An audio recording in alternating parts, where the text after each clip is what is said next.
دوسرا سوال یہ ہے کہ عمران خان نے بابا فرید گنج شکر رحمۃ اللہ علیہ کی قبر کو سجدہ کیا تھا، وہ ویڈیو بھی وائرل ہوئی تھی۔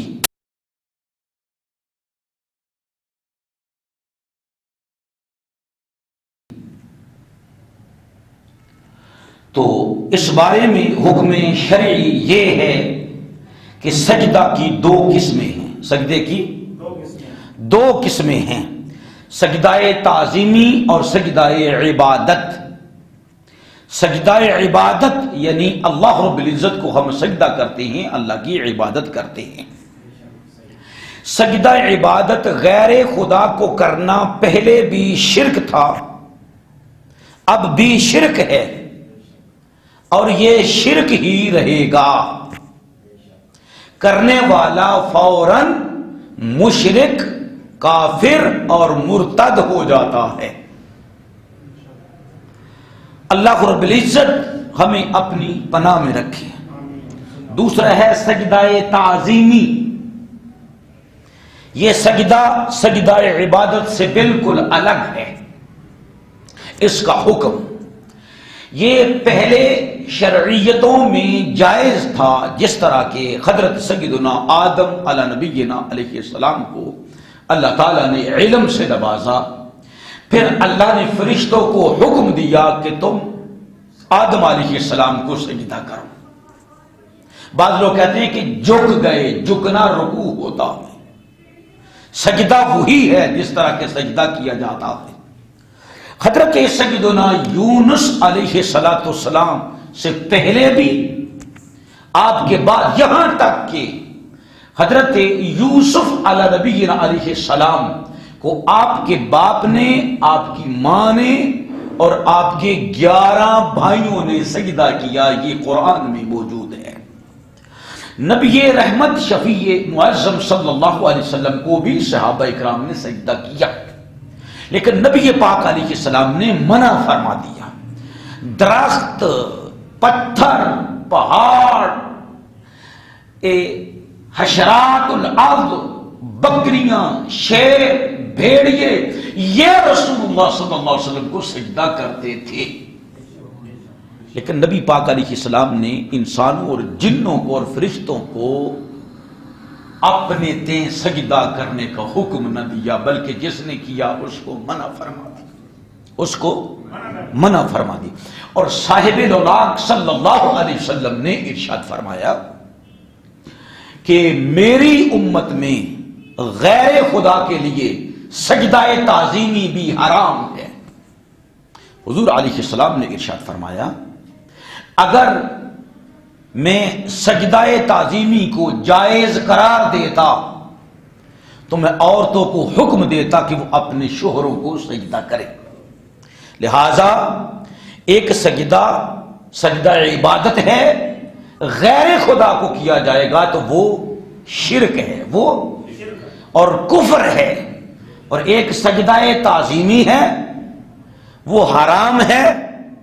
جو شخص سجدہ تعظیمی کسی غیر اللہ کو کرے گا وہ گناہ کبیرہ کا ارتکاب کرے گا، گناہ کبیرہ کا ارتکاب کرے گا، وہ کافر نہیں ہوگا۔ نماز پڑھنے کا حکم ہے، ہم نہ پڑھیں تو کافر ہو جائیں گے؟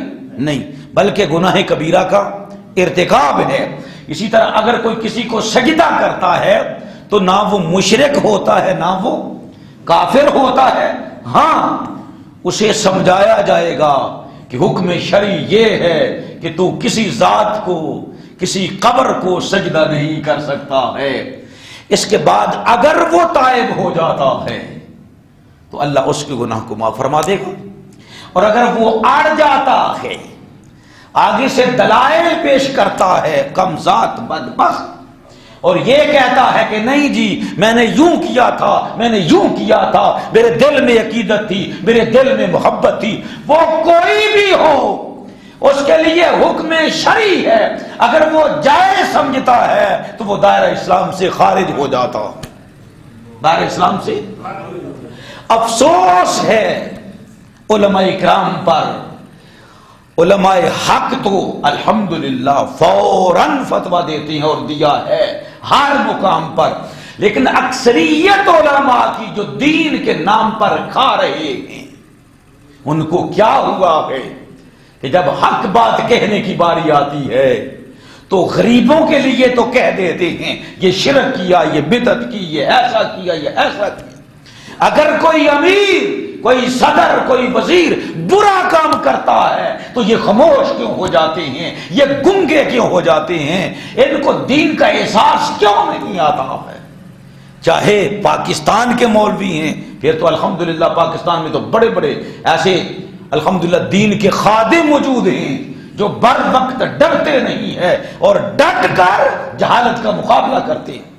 لیکن باہر کے ملکوں میں، سعودیہ کے اندر کیا کیا ہوتا ہے، دھجیاں اڑائی جاتی ہیں دین اسلام کی، یہود و نصارہ کا نوازا جاتا ہے، ایسے کر کے ہاتھ باندھ کر امریکی صدروں کا استقبال کیا جاتا ہے، اپنے گھروں میں ان بے غیرتوں کو لایا جاتا ہے، بوڑھیوں اپنی عورتوں کو، خواتین کو ان کے ساتھ ملایا جاتا ہے، کیا کیا بے حیائی کے کام نہیں ہوتے۔